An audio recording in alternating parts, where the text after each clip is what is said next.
Well, it's a great pleasure for me to introduce this very distinguished panel. I think we're very lucky to have them here. Our moderator this evening is Abdeslam Maghraoui, who is a professor of political science here at Duke. He is his general area of research is on politics and culture of the Middle East and North Africa. He has been, before coming to Duke, he was in Washington, D.C. and was frequently on television, and has published and testified before various government agencies about affairs in that region. Our three panelists are first of all, Reza Eshraghi, who is a former editor of several reformist daily newspapers in Iran. He is currently the Iran project manager for the Institute for War and Peace Reporting and a teaching fellow at the Department of Communication Studies at the University of North Carolina in Chapel Hill. His work at IWPR includes an online journalism school project for aspiring Iranian journalists and a new project in advocacy and networking for NGOs. Mohsen Kadivar, sitting next to Ali, is a theologian, a public intellectual, a political scientist, a visiting research professor, and a visiting research professor of Islamic Studies here at Duke University. He is a global ethics fellow with the Carnegie Council of Ethics and International Affairs, and is a core faculty member of the Duke Islamic Studies Center. He is an Iranian dissident in exile. He has been formally imprisoned by the regime. He is also, I should say, a graduate of the theological school at Qom and an Ayatollah, and he has been a leader of the Green Movement. Our third panelist is Omid Safi, who is a professor of Islamic Studies at the University of North Carolina at Chapel Hill, and I might add a PhD from Duke. Omid is an American of Iranian background. He specializes in contemporary Islamic thought and classical Islam, and he is a Carnegie Scholar. He is also a well-known public intellectual, and he writes a very well-read blog called "What Would Muhammad Do for the Religious News Service?" So, Abdeslam, I turn it over to you. Thank you, Jill. Thank you. Good afternoon, everyone, and thank you all for coming. I am the moderator. I'm not going to say much. Let me just set the stage with a few words. Since Rouhani came to power in August, there has been almost like a new dynamic emerging within Iran as well as between Iran and the West, and particularly the United States. The tone is upbeat. Rouhani seems to be committed or interested in normalizing Iran's relations with the West. And I think the Western powers are also reaching and hoping to establish some kind of common ground with Iran. But there are also many skeptics, and they are very influential and they are very powerful. And the question that I'm hoping that we could clarify is what is really the likelihood of major breakthrough during this process of negotiations, given the power relations between those who want to normalize relations with the West, both in Iran and in the United States, and those who are opposed. So I think we're very lucky to have this distinguished panel to address this question from different perspectives. And we will begin with Professor Safi, and who will give us an overview of U.S.-Iran relations during the past decades, in no less than 15 minutes. And we'll move on to Professor Reza Eshraghi, and he will follow with an analysis of Iran, or of changing Iranian politics, or what he calls the birth of new politics in Iran. And then Professor Kadivar will talk to us more specifically about President Rouhani as a scholar, as political leader, as his new vision, what he called the notion of optical power. So without any further ado, each speaker will have about 15 minutes. Then we'll open the floor for discussion. Please. Thank you very much. And thank you all for taking time out of your schedule to come and to give us a chance to be together. And I'm very much looking forward to also learning from my very distinguished colleagues that we have here. So for a people and a civilization that prides itself on having 5,000 years of history and 3,500 years of recorded history, to collapse history onto 15 minutes, as you can imagine, is a bit of a challenge, but we're going to meet it, so help us God. And I want to begin with a historical reminder that relations between Iran and the United States were not always tense. And in fact, there was a time, as you will see, where the American diplomats stationed in Iran positioned themselves with the Iranian people and against the British on the side of liberty and freedom and against the practices of tyranny. That dynamic and the Iran's relationship with the West comes to change as Western powers, initially Great Britain and later on the United States, come to take on a more direct role in Iranian politics. For example, even choosing to remove Reza Shah Pahlavi in 1941 in favor of his young son, Mohammad Reza. And the British letter to Reza Shah makes it very clear that this is not really a suggestion, but rather an order. And so we see Mohammad Reza Shah taking the throne in 1941 and ruling Iran for close to 40 years. And during the course of this time, as he grows into his imperial rule, the nature of his relationship with the West also continues to undergo transformations. You can usually set a clock and time political conversations with Iranians and wonder how many minutes it takes them to mention 1953 as a pivotal turning point in Iranian-American relations. And of course, we know about the coup engineered by the CIA, known as Operation Ajax, orchestrated by the nephew of President Teddy Roosevelt with the unfortunate name of Kermit Roosevelt, which resulted, as Iranians will no doubt be happy to tell you, in the ouster of the democratically elected Prime Minister of Iran, the aborting, really, of an ongoing democratic process and the reestablishment of the Shah over politics of oil. And the 1950s begins to mark a time period in which the United States, having to choose between oil profits and democracy, time and again chose oil. And this really, I think, for all of us who care not only about Iranian politics, but also about the health and the well-being of the American democratic experiment, is an opportunity for us to ask questions about ways and occasions in which we are going to highlight our own commitment to freedom and human rights and democracy around the world. Iranians will also very quickly tell you that the United States was involved in establishing SAVAK, a secret intelligence, espionage, and occasionally torture mechanism trained by both the CIA and the Israeli Mossad, which created an absolutely horrific political environment where the political and cultural and intellectual environment in which intellectual and religious dissidents were free to express their dissatisfaction with the Shah's policy was significantly restricted. This SAVAK does not disappear with the arrival of the Islamic Revolution, merely undergoes a very subtle name change from Sazman Etelat va Amniyat Keshvar to Sazman Etelat va Amniyat Milliye Iran. And in fact, many of the mechanisms of espionage and torture continue and in fact are intensified under the Islamic Republic. The animosities towards the United States begin to become more pronounced in the 1960s, and this is really the first time that we encounter Ayatollah Khomeini and in the events in 1963 in Madrasa Feyziyeh in Qom, where the Shah's paramilitary troopers invade and there is bloodshed and violence involved.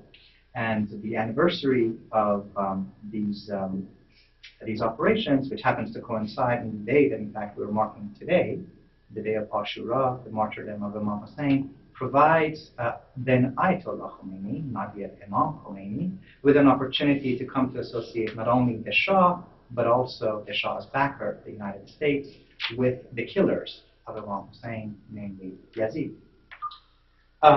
The animosity towards the Shah is intensified with the 2500 anniversary of the Persian Empire, a grand jubilee that the Shah throws in 1971, and leaders from all over the world are invited.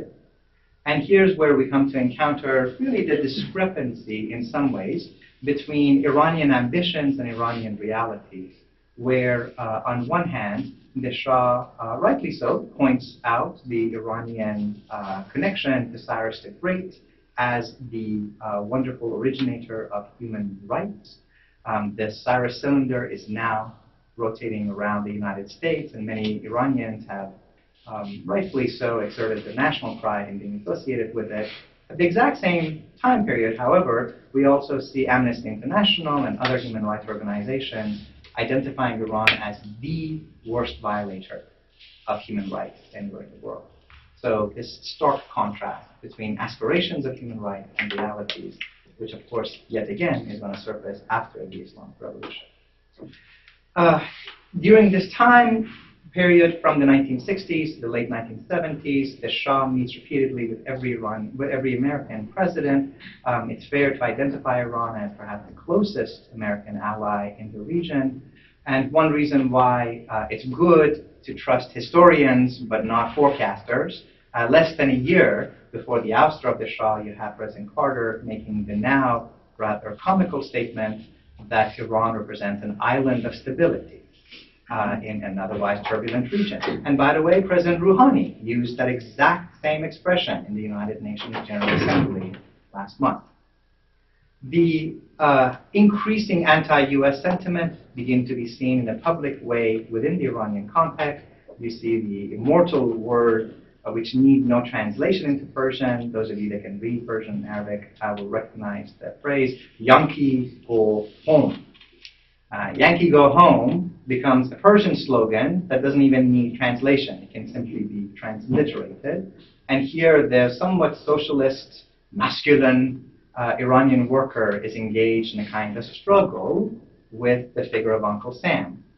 And at the time when the Shah orders his soldiers to take on the rather unprecedented action of actually opening fire upon the Iranian population during the 1978 and 79 uprising, is when we begin to see the seed of the Iranian Revolution coming to fruition. This is the time, of course, that Khomeini emerges from a rather crowded field of multiplicity of voices which are competing for the affection and the attention of the masses into the foreground.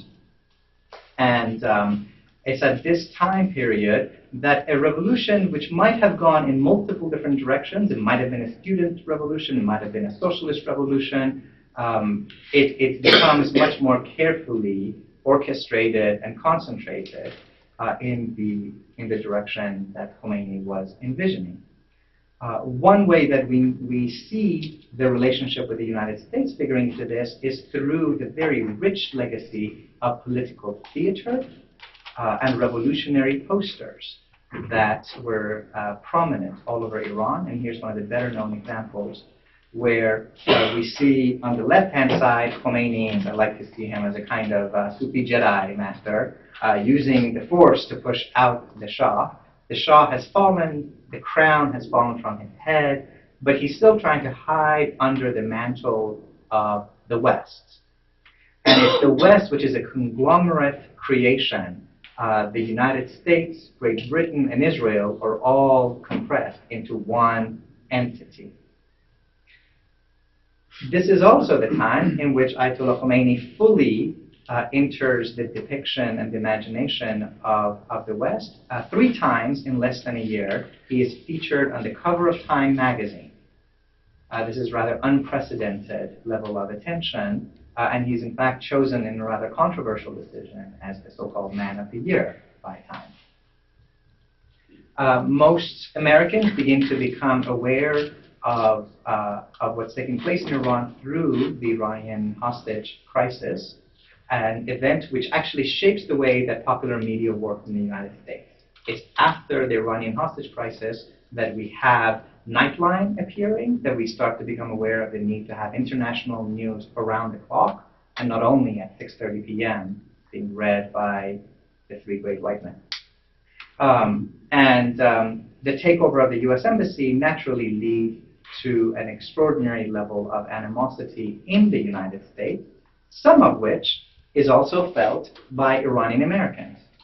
So starting in 1979, particularly in California, but not only there, you begin to see mass sort of demonstrations talking about deporting of all Iranians. Iranian Americans were beaten up in certain locations, and the animosities in Iran also become reflected in the United States. From the Iranian side of the story, the tensions with the United States escalate when the United States lends its military and strategy support to Saddam Hussein, that same Saddam Hussein, even after we knew that Saddam had already used chemical weapons in 1983. And there's a famous video, whose snapshot you will see, of Donald Rumsfeld, the same Rumsfeld, going to Iraq and shaking the bloody hand of Saddam. Within the Iranian scene, the dominant discourse at this time is America is a great Satan. To use now Imam Khomeini's language, America can't do a damn thing. So don't be afraid of America. All of this background is what makes the rise of the reform movement in Iran in the 1990s so dramatic. When President Rouhani, President Khatami at that time, moves from talking about America as a great Satan to talking about the need to have dialogue among civilizations. It's a rejoinder to the dominant clash of civilizations discourse of Samuel Huntington and the neoconservative movement. Unfortunately, in a missed opportunity, President Bush does not seem interested in returning those favors, and rather than engaging in Iran in a serious dialogue, he brands Iran as a member of the axis of evil, along with Iraq and North Korea. Certainly a missed opportunity, and one hopes that today we're not witnessing another missed opportunity. When the presidency of Iran is handed over to Mr. Smiley Face on the left, this is in fact his charming photo that he's displaying with his anti-Semitic rantings and nuclear conversations. The Iranian-American conversations hit a low point, whereas we in the U.S. tend to focus on Ahmadinejad's anti-Semitism and rightly so his nuclear conversation. Within the Iranian scene, much of the conversation has been about the issue of sanctions and the horrific human cost that sanctions have taken on the Iranian people. There's a recent documentary that I recommend for people to see, The Skin That Burns, which is a catalog of what is taking place to the largest number of survivors of chemical weapon attacks anywhere in the world, which is Iran. We have about 100,000 survivors of chemical weapons who are largely unable to receive the medical attention that they need.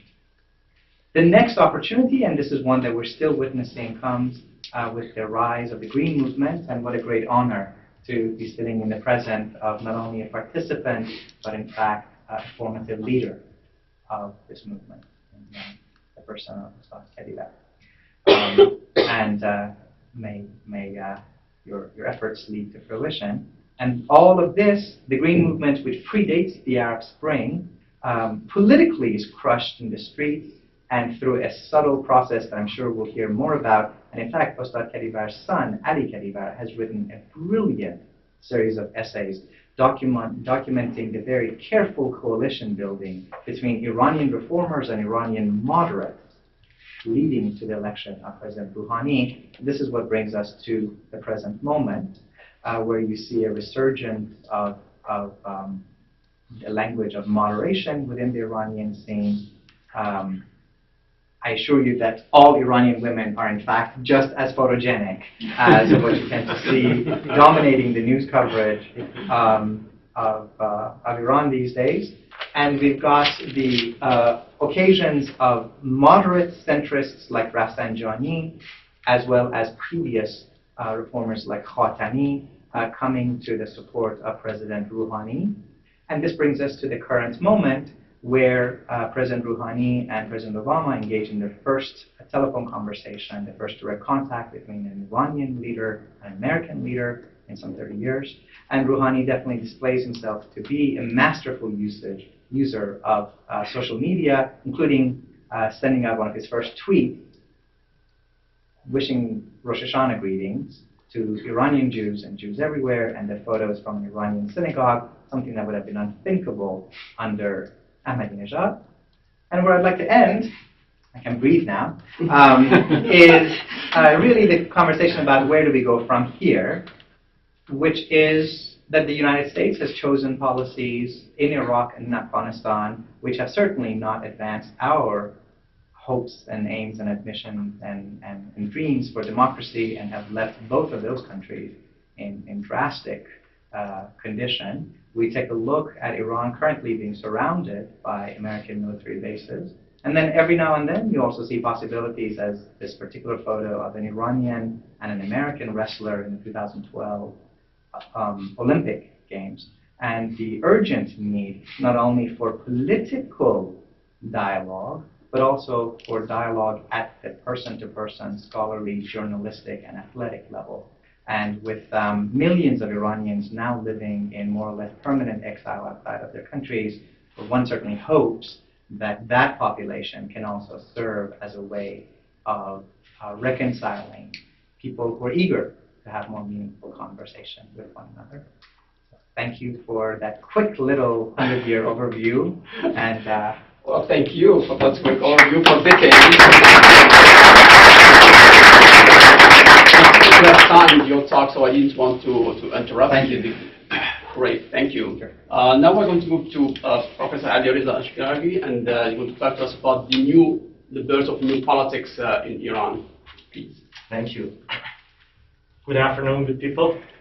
I'm sure that you all had other things, other options to do at this afternoon, and I really appreciate that you decided to choose and come at this time. So there are two ways of looking at Iran and analyzing the Iranian politics. And I'm going to use in the most simplest American, pop cultural way, two movies actually to represent these two ways of looking. One is looking at Iran politics like the movie of Hunger Games. And I'm going to explain it for those who haven't seen it. So Hunger Games, there is only one person, one man who runs the show, who selects who's going to be the actor, who selects who's going to play. He is the one who decides actually who's going to win. He's the one who's going to decide who actually going to be eliminated from the scene. That's the way that many actually of Iranian analysts, both inside Iran as well as the foreigners who like to write and talk about Iran, see Iran politics. They see a man, his name is Ayatollah Khamenei, at the very top. Ayatollah Khamenei is the man. He's the man who runs all the puppets. He decides who comes to power. He decides who should actually be obliterated and get out of the power. They see him as the one who actually ran the election as a sham, as a show. That was exactly what happened, right before the June 2012 election. We heard a lot from many different people that, oh, we already know that who's going to be elected. That's just a sham. This is not an election. Washington Post editorial actually with almost certainty wrote that Rouhani is not actually going to be elected because he's not going to allow to be elected. Many actually of Green Movement leaders outside of the country, those who actually went outside of the country, asked people not to participate in the election, boycott the election. Many people said that the turnout actually at the election is going to be very low. All turned out to be very surprising. About 72% of the people actually attended. They voted. 60% at, for example, Kurdistan, which the Kurdish parties who were actually fighting against the Iranian regime asked all people not to go to the polls. They actually participated, had one of the highest actually rates of voting for Rouhani. So what happened? This unthinkable actually victory for Rouhani, who had never expected it. What happened? If you want to look at the Hunger Game way, well, then suddenly you're going to make it that, oh, then Ayatollah Khamenei decided. You know, it's a little bit hard actually to argue with that mentality, and I'm going to give you an example. This who actually a British philosopher of ethics once made here. His name is. Assume I'm a student, and I feel that my professors, not these people who are sitting next to me, are actually going to plotting and killing me. And everyone tries to actually convince me, telling me that, no, they are nice, nobody really wants to kill you, nobody has any problem with you. And they try to show me some evidence, so to take me to actually to the most nicest people that you can imagine. They are very mild, they give me very good grades, to show me that, hey, everybody loves you, everybody likes you, nobody wants to really harm you. But I said, no, look at, this is actually the very diabolical, cunning way. I know there is a plot behind it. I know it. They're doing it to actually, do something later to me, to make me feel comfortable, and then they're going to execute their plot. So you can always actually look at the politics of Iran, seeing Khamenei as the only one who has the power and runs the show. And then, of course, we can argue that then that was, again, his decision to surprise everyone, to let Rouhani. There is another way of actually looking at the politics. And I'm going to use the series, the famous series Games of Thrones, as an example, versus the Hunger Games. So in Games of Thrones, there is a king, and there are other, lots of other oligarchs, the people who have power. And there is a web of relationship. There is a web of power, balance of power. Everybody's fighting, against some other people. There are occasions that some people actually ally. They form a coalition. They fight against someone else. And you see that these coalitions are sometimes more stable, sometimes actually not that much stable. Well, the only problem with Iranian politics, comparing it to the Games of Thrones, is it's not that much exciting because there are no dragons in the Iranian politics. But if we look at it that way, then we can say that Khamenei is not a person who has the power in his absolute position, but he's actually, he's the one who is actually affects other players, but also sometimes being affected by other players. And I think that very unthinkable victory that happened in June of 2012 gives us a very good example of this very new mode of politicking in Iran. It shows actually for the very first time that other players can actually maturely play and force Khamenei to accept the very result of that game. After all, even in the Hunger Game, at the very end of the movie, some of you who have watched it, that even the player had some say, can change the game. So what happened? For the very first time, we see actually this very rare coalition between, and Dr.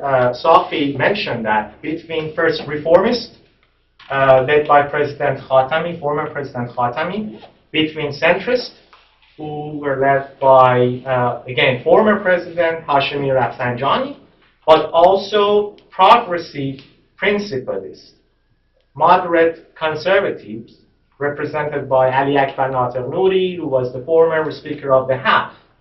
So the very fact that these very three factions in the Islamic Republic of Iran, for the very first time, came together, and with a lot of problems, there was a lot going on in the middle, but they decided to actually collaborate with each other. At the very top, the leaders decided. At the very bottom, people on the ground, they actually forced them, they pushed them to make this alliance.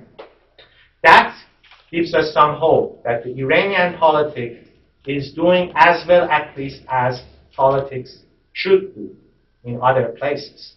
It gives us an example that at least people can maturely play, they can grasp that moment, they can actually take advantage of the momentum and do something that is right. So, President Rouhani, in his very election campaign, actually used this word, prudency, tadbir, as one of his actually very important campaign slogans. And prudency actually has a meaning. It has actually a very philosophic background in the Western philosophy. And by prudency, I think I can liken it to this game of backgammon, which, we Persian are proud. We feel that, backgammon is actually, we are the ones who created backgammon. So many people like to, liken politics to chess. I don't like that, because in every chess, you can always, predict actually the next move. There is always a perfect move. But in backgammon, you actually throw the dice, but then it's up to you to make the best play at that moment with the dice that are given, the numbers that are given to you. And that's exactly what happened. Everybody was frustrated. Everybody was disappointed. Many people were thinking that there is not going to be any chance, any opening. Hashemi Rafsanjani was disqualified from actually participating in the elections. And then suddenly they feel that, oh, there is a glimmer of hope coming from that very tunnel. Let's just go and grab it. And that's exactly what happened. So that's exactly the meaning of prudence. And that's exactly the meaning of prudency that Rouhani talks about. So this gives us a little bit of hope that at least if we look at the larger respect, putting Iran in this historical retrospect, comparing it to actually other countries who have gone through this very long process of democratization, at least we can see that there's a lot of hope. There's a lot of hope that not in the short term, but in a longer term, at least people have realized how to do politics. Thank you. Thank you. You actually don't need me here because you're really very disciplined and sticking to your time. So thank you. Professor Kadivar. So it's my honor to contribute this panel. And thank you so much, Dr. Maghraoui, and also Professor Safi and Mr. Eshraghi. And today we have 3 points for this day. This is Ashura in Iran, in Iraq, in Lebanon, and it's the Memorial Day of Imam Hussein. The second is about 100 days after presidency of President Rouhani, and it's also 1,000 days after house arresting of Mir Hossein Mousavi, Mehdi Karroubi, and Zahra Rahnavar. So I'm talking about all of these things. I do not have time to say something about the first, and I try to tell you something about the second. I try to answer to this question, and this question is the new Iran is the topic of this panel too. Question mark, new Iran. So, and also, what is the role of President Rouhani in new Iran? I'm not so optimistic with my young friend here, but also not so disappointed. I'm between these two. If we expect large change quickly in short time, I do not think so. Large change quickly in the short time. It does not happen. At the small changes, gradually, with a very slow speed, it's possible that small changes, gradually, small speed, with these 3 elements. And big changes in long term are predictable.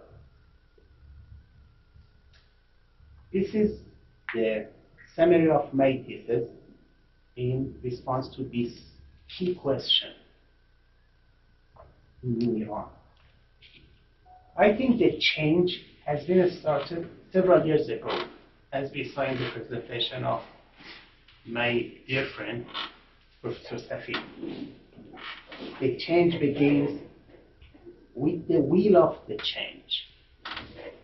I mean public will of change. This public will is so strong and optimistic.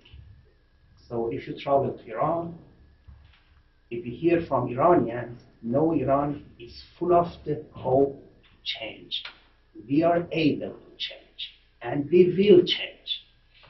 I think it's the most important point. And it's the people. I think majority of Iranians, they believe that they are able to change. I do not expect revolution or rebellion. Be realistic. It's not any hope for any revolution, not any hope for rebellion, in my understanding. The evidences do not show it. It's public request of deep reform, not only very superficial reform, not short reform, it's a very deep reform. Socio-political, socio-economic, and cultural reform, I think, is the demand of majority of Iranians in this time. The first manifestation of this public request of reform could be seen in 1997. In the Iranian chose Mohammad Khatami as their president. Although Mohammad Khatami tried to reform, that his attempt was not successful. Why?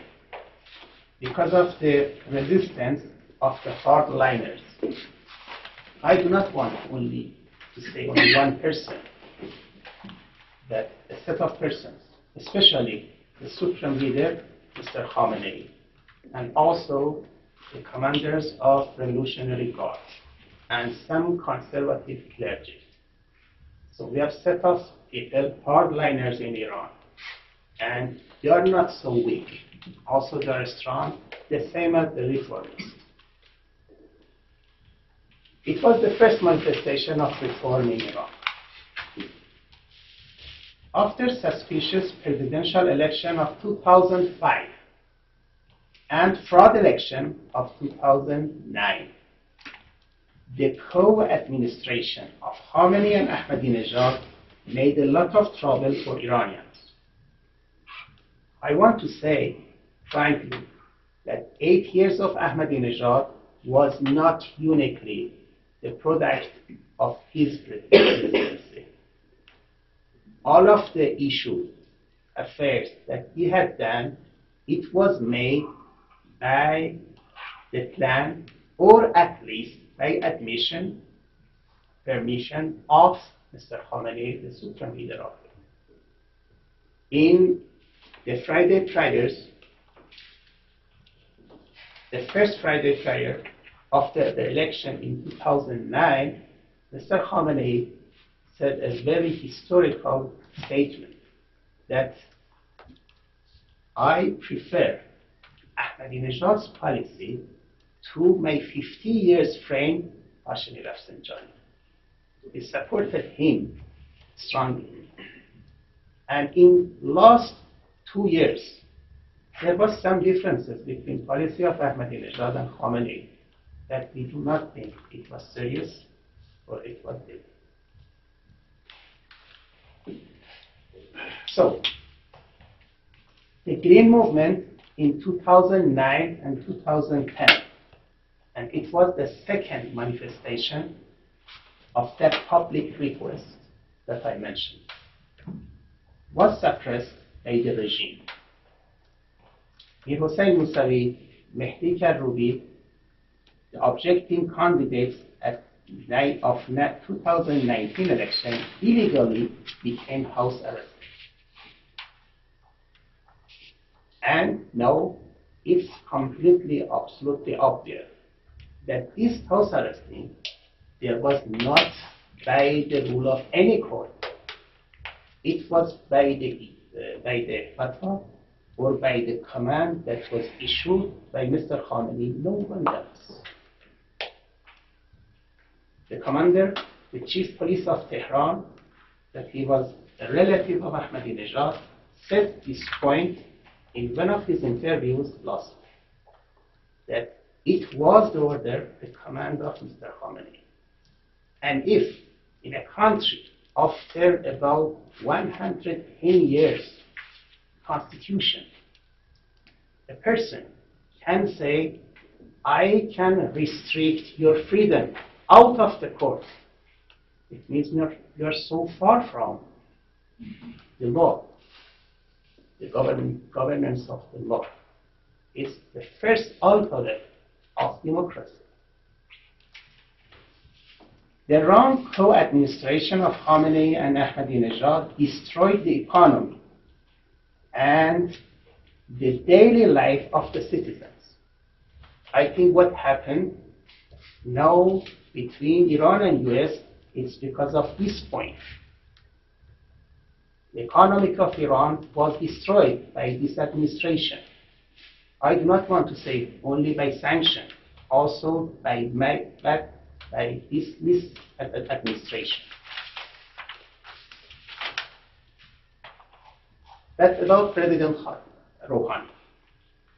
Presidency of Hassan Rouhani could be the third manifestation of a public request. I'm so conservative in this point. Could be the third manifestation of the public request. We should not forget that the wrong policy of 2005-2013 did not belong to Ahmadinejad solely. This corruption was the co-product of the supreme leader, the former president, and the commanders of the Revolutionary Guard. Only one side of three sides of this triangle was changed. One side. Two sides will remain. If we want to think about the change, we should think about these two sides that will remain. Who is President Rouhani? I worked him for about 5 years in a research center in Tehran. I know him well, maybe better than many Iranians. I think he is a moderate pragmatist. He will not only the obstacle of the reform, but also facilitate some change in foreign policy, international affairs, and socio-economic issues. I mentioned 3 domains, and I can promise you that you will see some changes in these 3 domains. The first was foreign policy. The second was international affairs, so close to each other, and socio-economic issues. Yes, I think we will see some changes. For example, today, it was a news that in the time of Rouhani, nothing was expanded in nuclear issue. It's in the report, official report of the chief chair of the NPT. It's so important. No expanding at all in his time.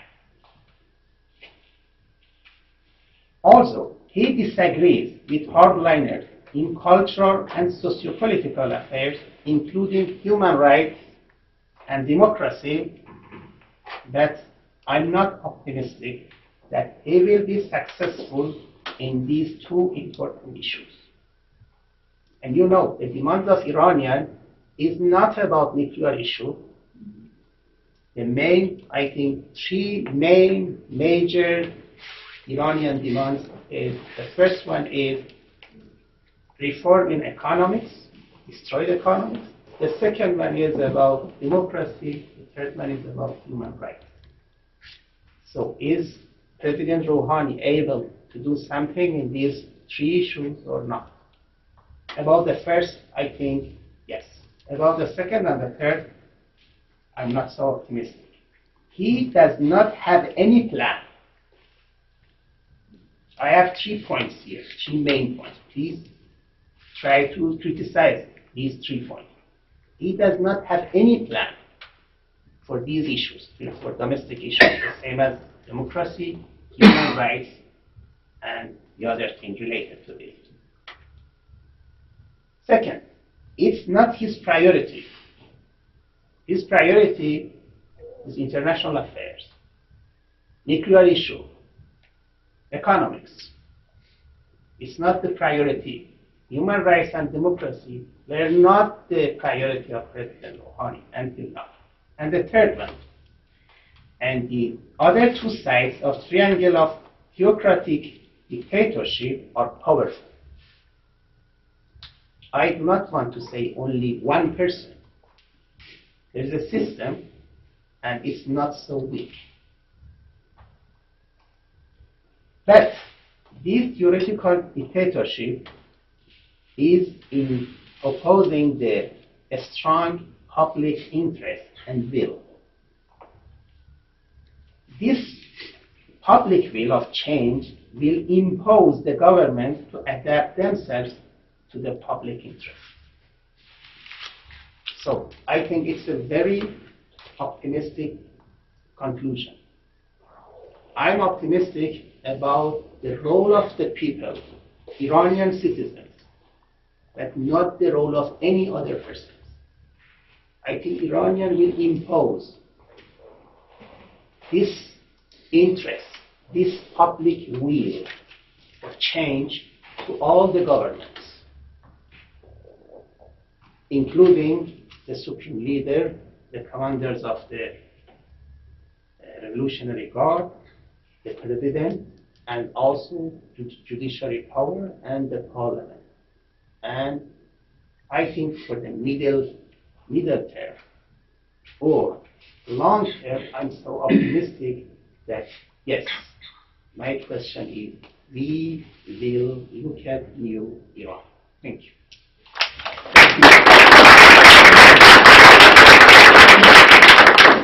Thank you, Professor Kadivar, and thank you all for your great insight.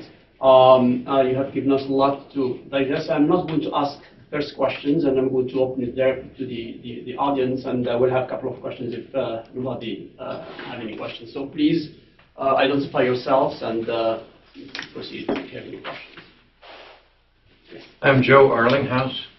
I was listening to President Rouhani talk to the Asia Society. I saw his talk on YouTube, and I was very much impressed with what he had to say, especially the response to a question about how he was going to deal with the hardliners in the regime in Iran. And what he said was, we are going to struggle against extremism wherever we see it and find it, inside of Iran or outside of the country.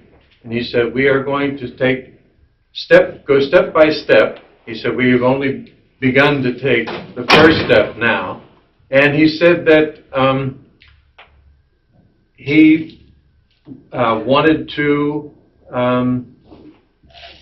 elicit the help of others in this process. Now, we know that in these negotiations that are taking place concerning Iran's nuclear program, that the leader, Khamenei, has said that he supports his negotiators, that he wants to see some kind of a result from the negotiations, which would relieve sanctions, etc. And so I'm wondering about the factions inside of Iran and where the supreme leader stands. I mean, I don't think it does. It seems to me, now of course I'm getting Rouhani's remarks in translation, but it seems to me he would not have said what he said about hardliners if he considered the supreme leader to be in that group of hardliners. And I don't know how to read his remarks because I'm not an Iran specialist. But can you help me? Great. Let's take two questions, and perhaps you can address them together if you don't. Yes, also my friend. Yeah. Yes. My name is Rami, and I'm an Egyptian student here at Duke in the undergrad economics department. So this summer I was a participant in the protests that were happening in Cairo. So Iran has been very interesting to me just as a case study and as an example of prior Islamic revolutions. I mean, I wouldn't say that what happened in Egypt was an Islamic revolution, but just to understand the Muslim Brotherhood kind of as a movement and an ideology. So I actually have a bunch of questions, so I'm just going to ask them, and you can pick up a couple of them if you want.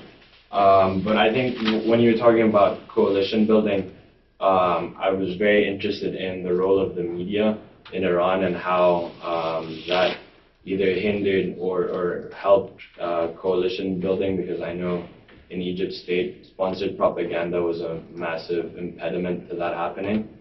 So what does the scene look like in Iran with regards to media and influencing public opinion?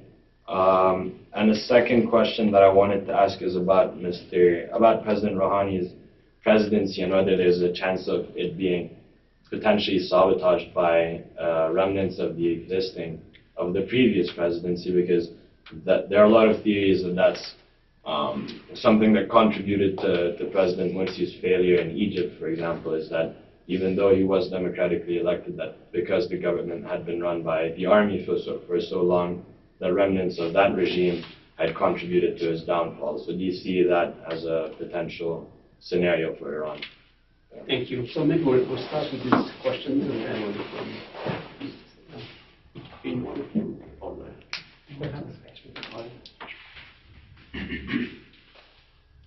I think that President Rouhani, in that interview, also I listened to it, when he said about hardliners and radicals on both sides, it means out of Iran and inside of Iran, he did not say anything about the supreme leadership. It's about, for example, we have some in Iran, we have hardliners, but as a president like Mr. Rouhani, he's so careful about his speaking, especially about the leader. He did not intend Mr. Khamenei, if you ask. But if you ask Iranians, they say yes. Maybe he intended among those people Mr. Khamenei. So this word is, he did not talk a lot, and I think it was a good manner in the first 100 years. He had only some speeches in the parliament, Iranian parliament, in UN, and a few speeches for some groups, but he did not have any public speeches. So he tried to work more and talk less, and it's in opposition to Ahmadinejad. And he talked a lot. Also, he worked a lot. He talked a lot, and Rouhani is a diplomat, and he did not talk a lot until now. It's about your first question. But I think there's the second question for the media.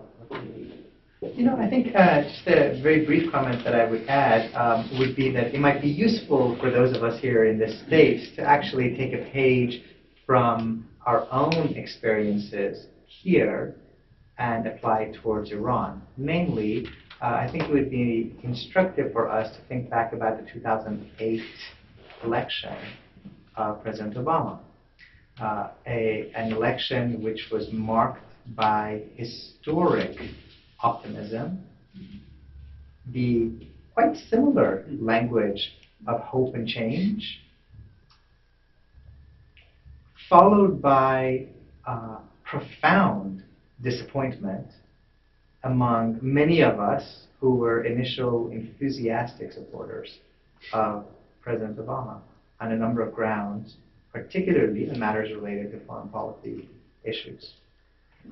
And I think if we were to ask the questions of why, at least one layer of answer would rest in the confusion between voting and democracy, that there was an extraordinary coalition that came together to elect President Obama, and yet that almost unprecedented grassroots level coalition building fell apart.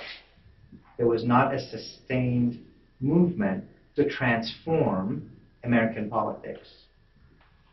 Quite to the contrary, the grassroots level organizing actually took place among Tea Party folks in many parts of the country, not just the Deep South. One has to celebrate, I think, the popular victory and the landslide, really, of President Rouhani. My hope is the Iranians learn from the mistake that we as Americans have made and continue the process of coalition building, because Iran, in many ways, is just as divided of a society as we are. It's a 54-46% society. The hardliners are not going anywhere. The Basijis are not going anywhere. This multi-billion-dollar investment in 3 to 4 million people and their families is not going anywhere. And the hardliners are getting older, but they're also being replenished by the people. And I think here, Ustad Kadivar's point about how the supreme leader is there and the Basijis is there and the president has changed, I think this is useful. Iran has a long legacy rooted in our theology and in our literature of hero worship. We love our heroes. We love our heroes from the Shahnameh. We have an almost genetic capability for messianic aspirations.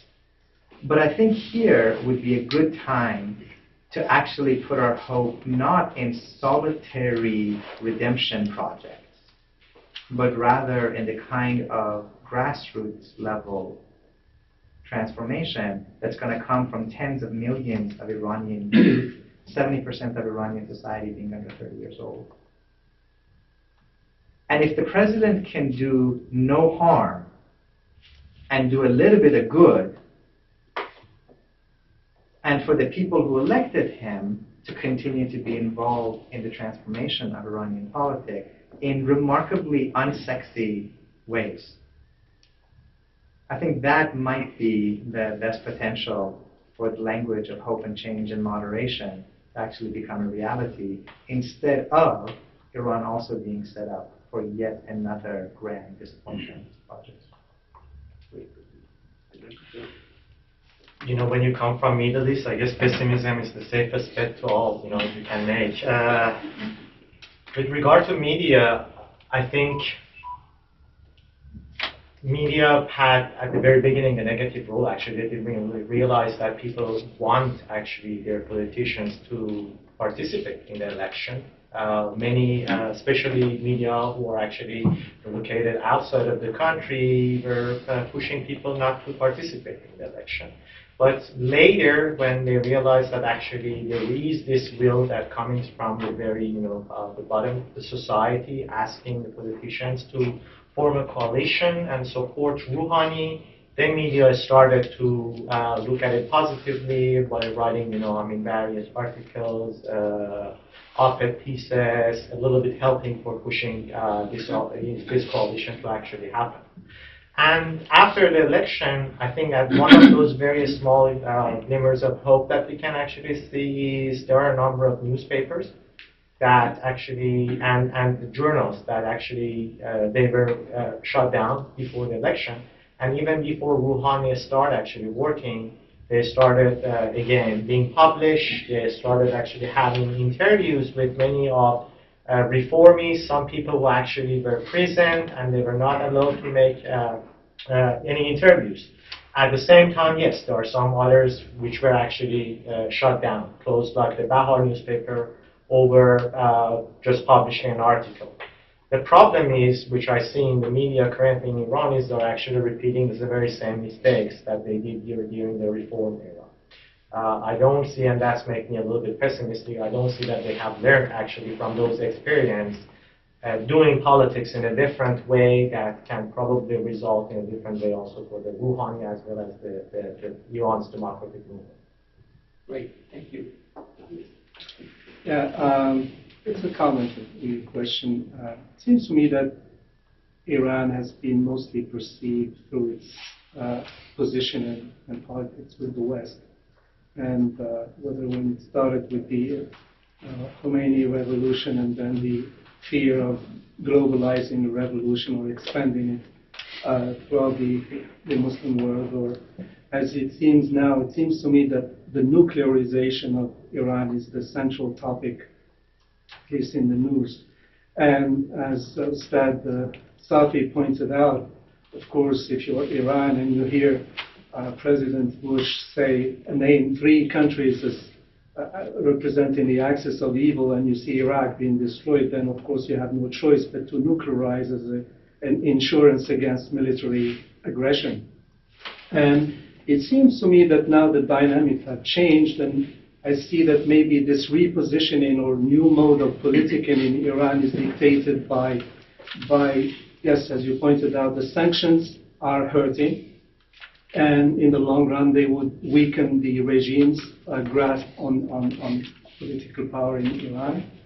And also, it seems to me, and this is my question, I want to know to what extent is also this is dictated by new realities on the ground, and namely the growing Sunni-Shia conflict, and which is dictating new alliances. Okay, thank you. We'll take one more question. Yes, just looking at the map that you have projected over there, and in line with the previous question, what it seems to be missing from this discussion is, well, the here and now of the role of these so-called hardliners. They must draw their support from something. And if one looks at the map and sees what are the we spoke about the non-bordering skeptics, but there are bordering skeptics of Iran, and maybe their relationship with Iran, if you travel to the Gulf right now, you will realize what that all means. That may be a much more strong factor for the failure of possible reform. And what would you think about that particular situation? And I'm not just talking about the Gulf. I'm talking about the Afghanistan, the relationship with Pakistan, and the rest of the countries. Don't you think that maybe that should be object of focus in terms of a possible obstacle to changes that we all desire and hope for? Let's take one more question and then maybe add the. I think it's relevant. Can you also, the panel, put Israel into this conversation as one of the most important game players here? U.S.-Iran relationships have never been bilateral relationships. It was always trilateral relationship because of realities around Israel and Iran. So how do you see the role of Israel, not in terms of how we get here, but in terms of how future will take place? Maybe to start, and then we can go. I mean, I think if we go back to take a look at the situation of Iran in the 1960s and moving on to the 1970s, there was a time in which Iran, Turkey, Israel, and to a much lesser extent Ethiopia, were part of the U.S. strategy of containment of what was deemed at that time a rising wave of Arab socialism at that time. And Iran and Israel certainly had a very close working relationship, not only in the obvious context of the Mossad helping create the Savak, but also in terms of intellectual exchanges and what have you. I mean, a lot of us kind of remember the oddity, in some ways, of Iranian leftish thinkers like Jalal Ali Ahmad spending time on an Israeli kibbutz, talking about this is the utopia that all societies should sort of be looking to. Let's just say that that kind of a relationship is unlikely to take place now. I think part of what we're dealing with is the fact that the face of the Middle East and North Africa has changed so drastically, so rapidly, and in many ways so disastrously. So Pakistan is not so far from coming undone at the seams. Afghanistan, with the exception of Kabul, is essentially controlled by the Taliban. Iraq, and nobody in this room is an admirer of Saddam Hussein, but Iraq is a human rights disaster. Palestine, Israel is the ongoing mess that it is. Syria is a bloodbath. Egypt is in shambles, right? Where do you want us to sort of stop? And so the question really at some point is, what kind of a model for regional stability are we looking for? And I think here one has to be honest about the fact that there is, in fact, a political will among certain hardliners, not in Iran, but here in the United States and in Israel and elsewhere, that actually looks forward to, with great enthusiasm, to the ongoing destruction and breakdown of the Middle East. I remind you not so long ago of the map that enthusiastically was paraded around in the New York Times and elsewhere of how many states we could carve out of the existing situation in the Middle East, because of course those of us that know our history remember that the last time that the colonial powers carved out states out of the Middle East, it ended so well. Sarcasm font, size 54. That's for the benefit. And I think part of what we have to deal with is that the conversation about Iran is mediated not only between this clash between Iran and Israel, Iran and the United States, but also the ongoing animosity between Iran and the Saudis, in some ways also even Iran and Turkey, right? I mean, two people that culturally, for all practical purposes, are indistinguishable, and yet there continues to be remarkable levels of tensions between those places as well. And what I find missing in some ways is the political imagination to say that the current models of negotiation are not working, that the hardliner language that we hear from the Iranian side, from the Israeli side, from the American side, offers us virtually no hope of a sustainable peace in the long run. And we have to be able to think of alternate models of relations. President Rouhani has spoken in very strong language about his stance on Palestinian-Israeli issues, which, interestingly enough, have not gotten as much attention, because I think there's such goodwill towards him at this time. But I think here one has to be open and honest about the fact that we are dealing with a situation where routinely we have hardliner Israeli politicians threatening Iran with nuclear destruction, just as we have had, let's remember 2012, President Obama and Governor Romney speaking about crippling, and that's a direct quote, crippling sanctions on Iran. So I think in the same way that I would hope all of us on this panel in this room would object to language that we hear coming from the Iranian hardliner side of things, I would hope that with the same moral constancy that we would also object to any time that any head of a nation speaks about imposing crippling sanctions on another nation, or the hardliner language coming from Israel or from Saudi Arabia or elsewhere. Clearly, this is a part of the world that's not going away. Oil and geopolitics dictate that at least for the next 30 years, it's going to be significant for us. And ironically, Iran is actually one of those countries where one could very easily imagine a very good working relationship between Iran and the United States. The question is whether we're willing to overlook these short-sighted political alliances that we have formed over the last few years. Please, Professor. So I continue what you said. I think most of Iranians in this time support a good relationship between Iran and US. It's completely different from, for example, 2 or 3 decades ago. I think the same thing we hear from US too. Most of Americans also have this good relationship with Iran. That the position of the Prime Minister of Israel, Mr. Netanyahu,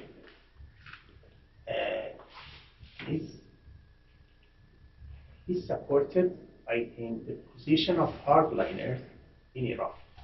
All of the things that he said until now, he increased the position of hardliners in Iran.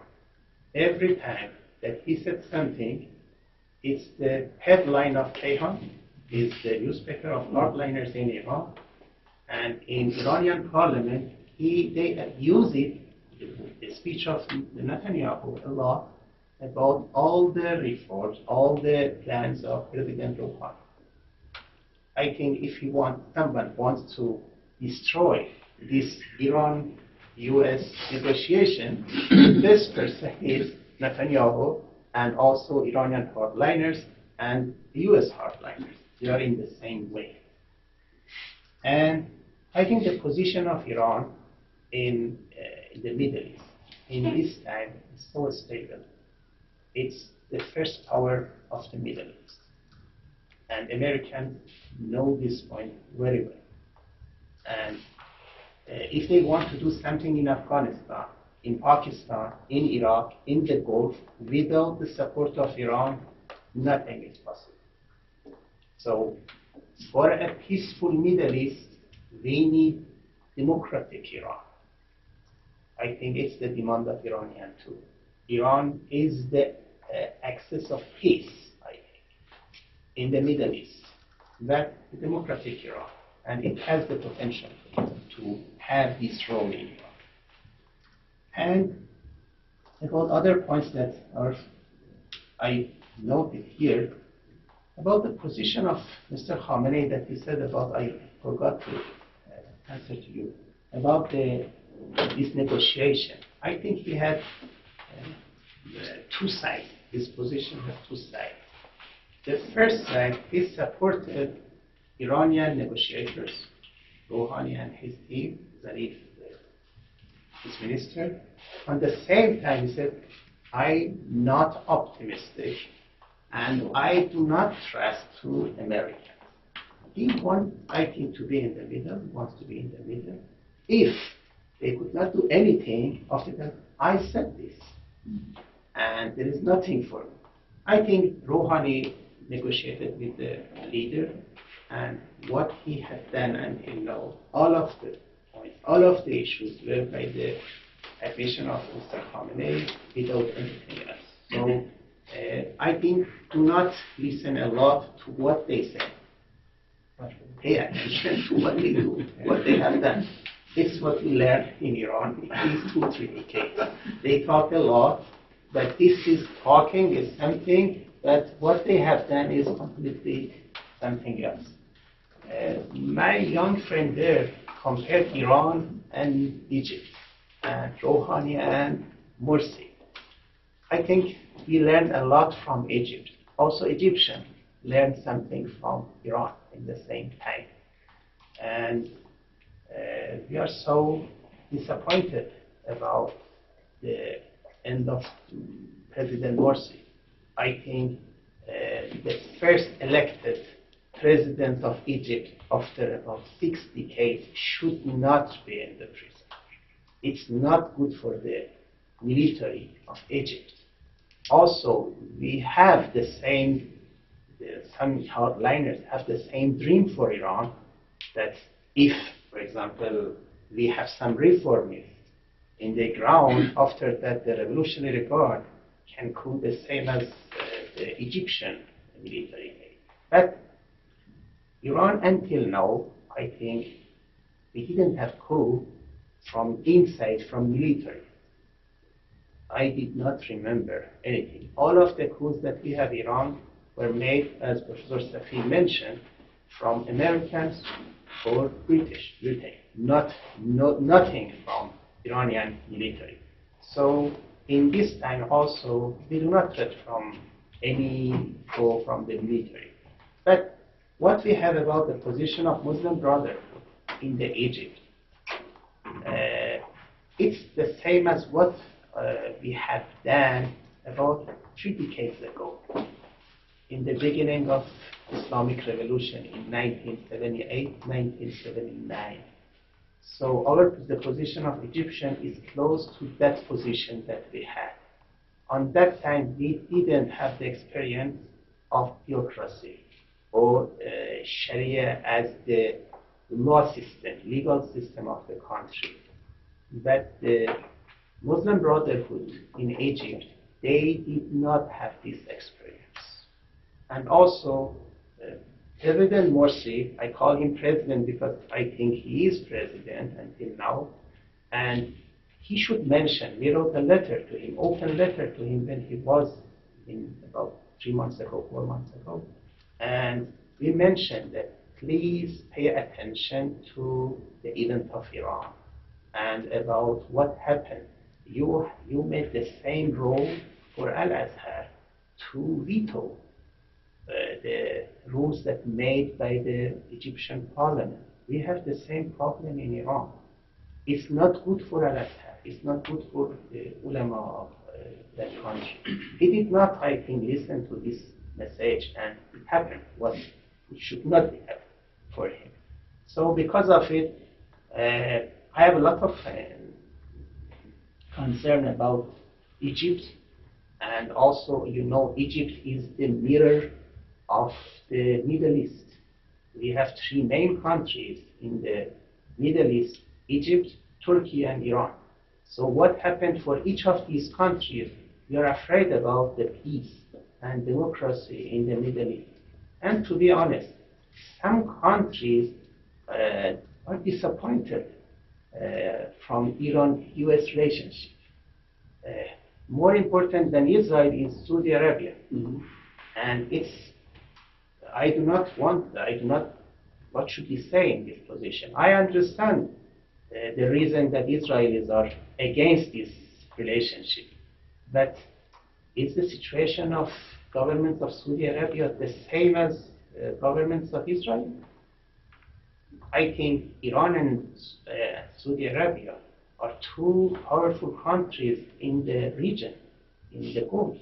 So they should support each other.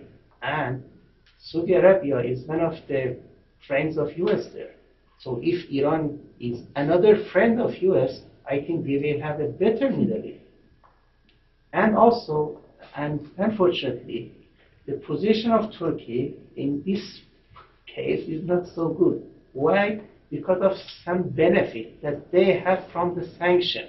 Because Iran, because of this sanction, has a lot of finance with Turkey, with China, with Russia. So these three countries also got disappointed with the good relationship with Iran and US. Because after this, they will not have the same benefits. But I think in the long term, the realistic governments of Turkey will reach the same point that a peaceful Middle East is better for all these countries, including Turkey. Great, thank you, Professor Kadivar. Perhaps you can give the last word. Let's hear some more questions. Oh, okay. I wanted to just ask, what do you think President Morsi, do you think he has some regrets, and if he could have go back and do it again, and maybe he could have done it a little bit differently, or did he just do what he had to do and then the military took him out? Did he make any mistakes? So let's take one more question and then... Looking at looking at the dynamic of the peace talk between U.S. and Iranian, one would think that they need each other. Iran could act as a catalyst for peace in the region, as Professor Kadivar mentioned. Not only that, but also the hegemony that has created in the last 3 decades or so, from Afghanistan to all the way to Lebanon, can actually create use that leverage in creating a peaceful region for the area. As you've seen that for the past 12 years or so in the U.S., war is very expensive, very, very expensive for this country. So for U.S. also would be a tremendous advantage if they could pull out the troops that they have from the area and have have a peaceful region through Iran. And I think I agree with you, Mr. Kadivar, that that can actually create a more stable region. For Iran, on the other hand, they need goods from the Western and other countries. They need to sell oil. And if the sanction is lifted, then they can essentially create better economic situation. One question that I have is, I've been confused and kind of upset that a wave of executions has been happening last 2 weeks or so, especially in the west part of Iran. And what is through, like a paradoxical actions from Iran, or reports, I should say. Thank you. Okay, I just want to squeeze in one more question. If you have time to address, to talk a little bit about demographic change and political change, whether the new generation that's born after the 1979 revolution, there is a change also in terms of norms, in terms of assessment of the Iranian Revolution itself or not. I don't know if you have that. I think it was time. Okay. So I'll start actually with the last question. 55% of Iranian population right now is under 30. That means that they have no memory at all of the Iranian Revolution, and they have a very short memory of Iran's Iraq War of the 1980s. They have totally different reservoirs of these memories, quite very well educated, and totally acquired with different ways of living that my generation, which was born before the revolution, and of course the generations of my professors didn't have access at that time. And of course that has sort of became a big challenge for the Iranian regime. That these population, actually, these young population, have pushed not only the regime but also the different various political actors to sometimes possess and to sometimes acquire the very means, the very rhetoric, the very slogans that they were looking for, and of course endorse those practices as well. You don't see that just in the sphere of politics, but as well as in the sphere of culture, as well as even in the sphere of religion. You see that new forms of, for example, performing, practicing rituals in Iran have arisen, which we don't see it in the 1980s, we don't see it in the 1970s. And that's, again, as a result of this very new generation who's very involved, while at the same time in the very, in its locality, but it's also very interested in being connected to the various performances that are practiced all around it. I'll just make a very brief comment about the ways that the future of Iranian-U.S. relationships is significant not only for Iran but also for the United States. We had a few decades of a Cold War dynamic. We had a brief period of time of the United States in a unipolar position of privilege and power, and we're now fully immersed in a situation of moving to a multipolar power dynamic. The U.S. relationship with the Muslim majority world, Middle East and North Africa in particular, has almost never been solidly on the side of supporting democracy. It has been on the side of supporting order and stability. And order and stability and democracy are not one and the same thing.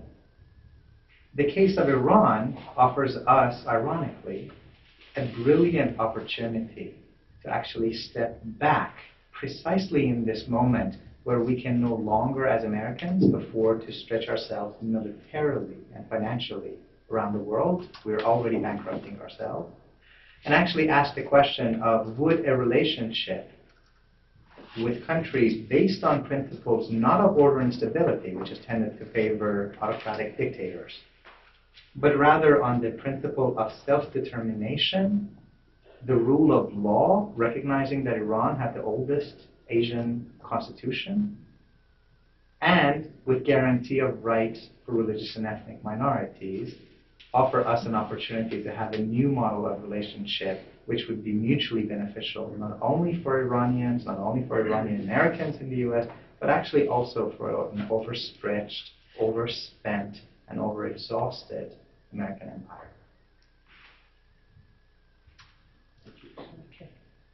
About President Morsi, I think he did not have experience of any administration. He made some mistake, as we predicted. That, as I remember, in the Egypt, all the presidents were army men.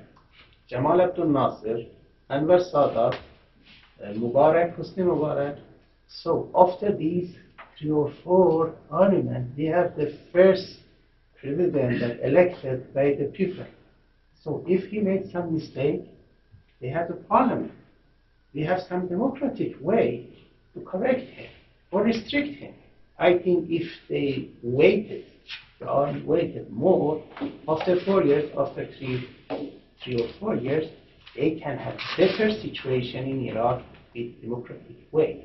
And I think the Western democracies should support the democracy, not this kind of military coup that we had in these countries. I do not understand the solution. It's not the solution at all.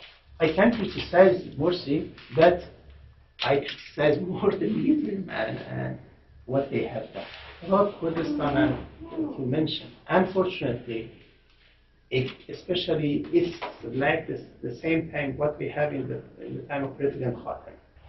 When he made something reform in Iran, or when President Rouhani started some moderate administration in the country, the hardliner in judiciary power, in all of these in Revolutionary Guard or in militia, they made something that they tried to ruin this moderate administration. What we have seen, Mr. Eshraghi mentioned about shutting down the first newspaper in the time of Rouhani. He did not want to it, but it happened in his time. And also about this execution that you mentioned. Maybe in the time of Rouhani we had more, but it was not made by Rouhani. It was made by hardliner in judiciary power that are in the hand of the leader, supreme leader of Iran. So I think in the future we will have more these problems. As more we have some increasing in moderate policy, moderate administration of Rouhani, we will have some more restriction from the hardliners in judiciary power.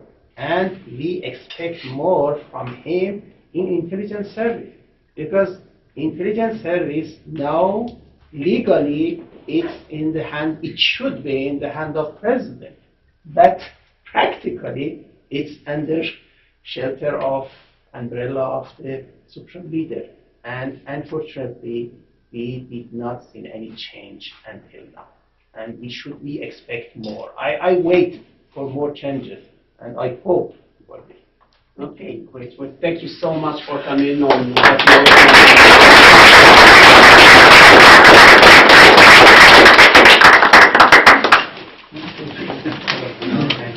Thank you, everyone, and you're welcome to join us outside for some refreshments before you go out into the cold.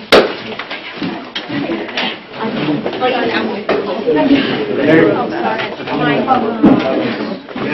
so much. Appreciate your coming.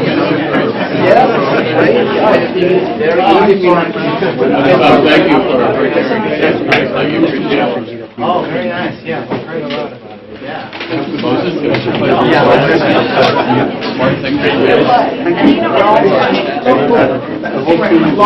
I am very good. That's good. I mean, I think this is economic interest.